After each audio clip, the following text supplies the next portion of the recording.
कहे कारो कोई कहे गोरो, कोई कहे कारो कारो कोई कहे गोरो। श्याम वरण चित चोर गिरधर मेरा है, श्याम वरण चित चोर गिरधर मेरा है।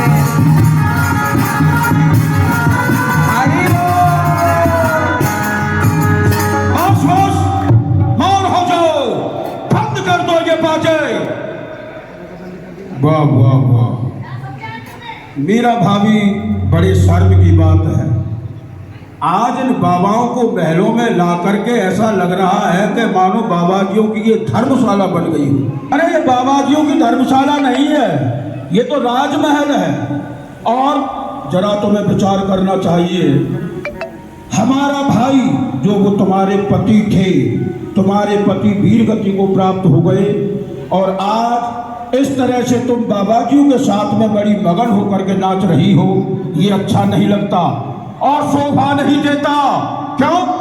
मीरा सोरारा कही सुन मीरा मारी बात, ये साधु की संगत छोड़ दे, ये सखिया सब सच्चा।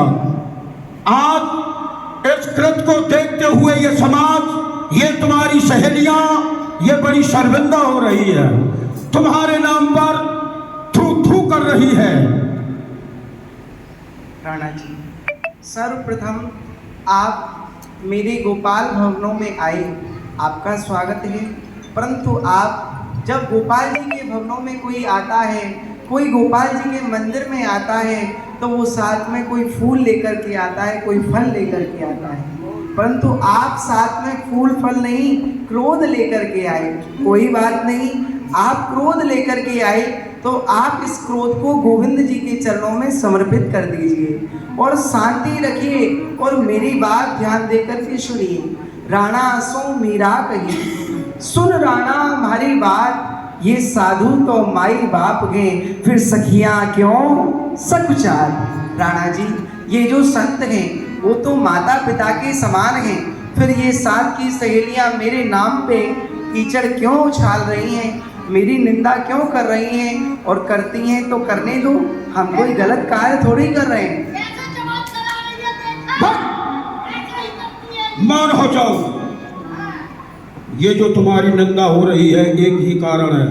क्या कारण है? पहली बात, इन बाबाजी भिकमंगों के साथ में रहना, इन बाबाजियों को महलों में लाना, और हम क्या जानते थे कि तुम इतनी बड़ी भक्ता बन गई हो, हमारे भाई की अनुपस्थिति में इस तरह का कृत्य करती हो। एक नारी की मर्यादा क्या होती है, उस मर्यादा को तुमने तोड़ दिया और इन बाबाओं की बड़ाई करती हो।